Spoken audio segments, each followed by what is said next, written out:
جب ساری دنیا نے ایک بیٹے کو ٹھکرا دیا تب صرف ایک ماں تھی جس کی دعا اس کے لیے آسمانوں کا دروازہ کھول گئی۔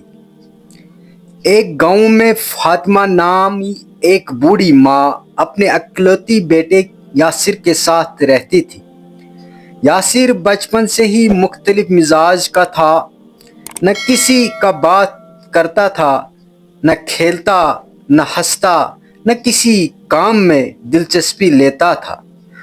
لوگ کہتے تھے یہ لڑکا نالائق ہے، پاگل ہے، کچھ نہیں بن سکتا۔ پڑوسی ہنستے، رشتہ دار تانے دیتے تھے، بہن تیرا بیٹا تو تیرے بوجھ کے سوا کچھ نہیں ہے۔ لیکن فاطمہ خاموش رہتی تھی، صرف راتوں کو جاگ کر اپنے رب سے دعا کرتی تھی، اے اللہ میرے بیٹے کو دنیا کی نظروں میں کامیاب کر دے تاکہ وہ بھی فخر سے جیے۔ یاسر دن بھر گھر میں خاموش رہتا تھا، کبھی کبھی باہر جا کر گھنٹوں آسمان دیکھتا۔ کچھ لوگ تو کہتے تھے اسے کسی درویش کے پاس لے جاؤ، شاید جن بھوت کا اثر ہو۔ لیکن ماں جانتی تھی اس کے بیٹے کی خاموشی میں کوئی راز ہے۔ وہ ہر روز مسجد میں گرتی اور صرف دعا مانگتی تھی۔ ایک دن اچانک یاسر غائب ہو گیا۔ ماں رو رو کر بے حال ہو گئی، لیکن اس سے یقین تھا میرا رب اسے ضائع نہیں کرے گا۔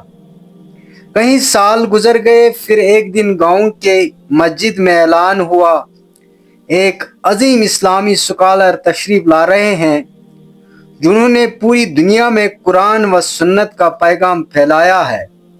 ان کا نام ہے شیخ یاسر الدین۔ گاؤں کے سب لوگ حیران رہ گئے۔ جب وہ اسکالر گاڑی سے اترے تو فاطمہ چیخ پڑی، یہ میرا یاسر ہے۔ یاسر ماں کے قدموں میں گر گیا، آنسوں سے ماں کے ہاتھ بھیگ گئے۔ سب لوگ شرمندہ تھے، جنہوں نے اسے پاگل کہا، آج ان کے بچے اس کے شاگرد بن گئے، نیک و ترس تھے۔